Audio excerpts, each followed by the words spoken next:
নমস্কার বন্ধুরা, আমি পূর্বিতা আবারও চলে এসেছি আপনাদের সামনে একটা ব্লগ ভিডিও নিয়ে। তো দেখতেই পাচ্ছ গণেশ পূজার ব্লগ ভিডিও নিয়ে চলে এসলাম। এতদিন দিতে দিতে লেট হয়ে গেছে, বুঝতেই পারছো গণেশ পূজা এখানে 10 দিন হয়েছিল, কিন্তু সব দিকে ঘুরতে গিয়েছিলাম আর ব্লগ ভিডিও বানাতে সময় পাইনি, তার জন্য একটু বিজি ছিলাম। তো দেখতেই পাচ্ছ এখানে ডেকোরেশনটা দেখো, আর এখানে গণেশজি তো দারুণ দারুণ রয়েছে। তো আপনারা পুরো ব্লগটা দেখবেন, তো আশা করি আপনাদের অনেক অনেক ভালো লাগবে।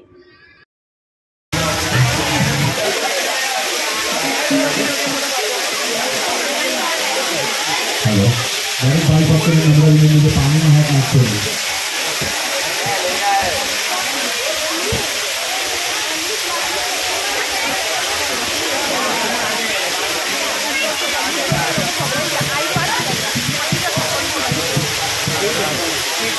তো দেখতেই পাচ্ছ আমরা গণেশজিকে দর্শন করে অন্য প্যান্ডেলে চলে এসেছি, আর এই প্যান্ডেল